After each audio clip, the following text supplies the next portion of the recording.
करता है, लिख देना। दिस रिएक्शन इज, बेटा क्लियर है ये, गैसेस के लिक्विड में डिसॉल्व होने की रिएक्शन कौन सी होती है? एक्सोथर्मिक होती है। एक्सोथर्मिक मतलब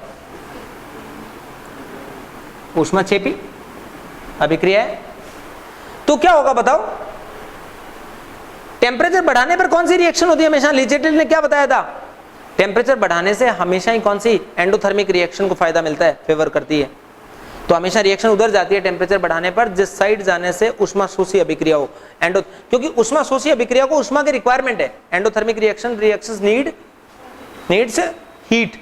हीट कहां से मिलेगी? टेम्परेचर बढ़ाओगे तो उसे हीट मिलती है, खुश हो जाती है रिएक्शन।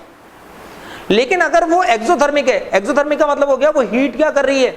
रिलीज कर रही है। इसका मतलब उसके पास एक्स्ट्रा हीट है। और अगर आपने क्या करा, इफ टेम्परेचर इंक्रीजेस, वो रिएक्शन एक्सोथर्मिक है, वो अपनी एक्स्ट्रा हीट को रिलीज कर रही है, किसी को डोनेट करे दे रही है, जाओ ले जाओ भाई। और अगर आपने टेम्परेचर को क्या करा बेटा? बढ़ाया। तो टेम्परेचर बढ़ाने पे क्या होगा? ये तो उल्टा काम कर रहे हैं आप। वो तो पहले से हीट उसके पास एक्स्ट्रा रिलीज कर रहा है और आप उसे टेम्परेचर ऑफर कर रहे हैं। तो इसका मतलब क्या होगा? उस रिएक्शन का उल्टा रिएक्शन होगी। क्योंकि बहुत क्लियर होता है बेटा, अगर ये रिएक्शन एक्सोथर्मिक होती है तो इसकी अपोजिट रिएक्शन डेफिनेटली कौन सी होती है? तो ये इक्विलिब्रियम किधर आएगा? इधर। इधर आने का मतलब जो इसमें गैसेस घुली हुई है वो वापस क्या हो जाएगी? बाहर आएगी। ठीक है ना? टेम्परेचर ये करा तो क्या होगा? कौन सी रिएक्शन प्रमोट होगी? Backward reaction. बैकवर्ड रिएक्शन से क्या हो जाएगा? सोल्युबिलिटी पे बताओ क्या फर्क पड़ेगा? डिक्रीज से।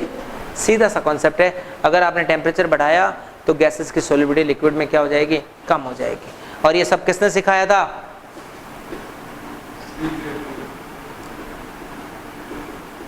भाई जिन्होंने बताया है कुछ उनको कर्टसी देनी तो पड़ेगी ना आपको। लिचेटले प्रिंसिपल ने कहा था बस वो यही है।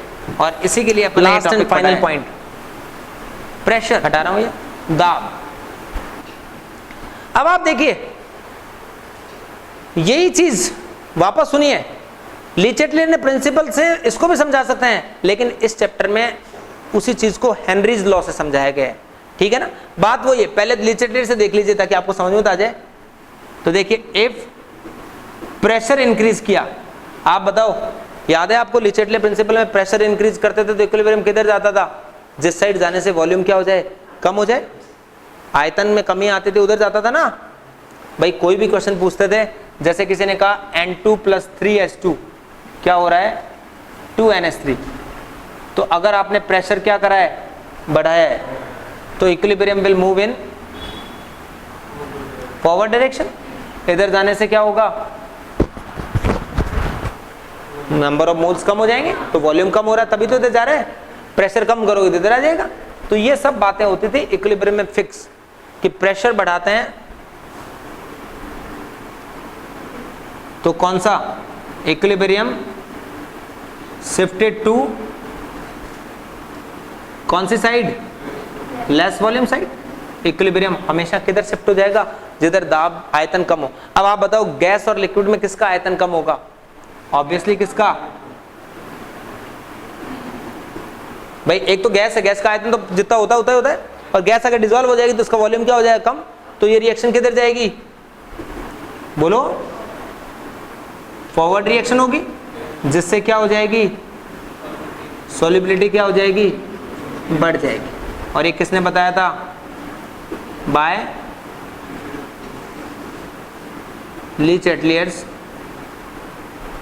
लिचेटले प्रिंसिपल 11th में आपने इक्विलिब्रियम चैप्टर में पढ़ा हुआ है। अच्छे से नहीं पढ़ा हुआ है तो एक बार देख लीजिए, रिकॉल कर लीजिए उसको। ठीक है?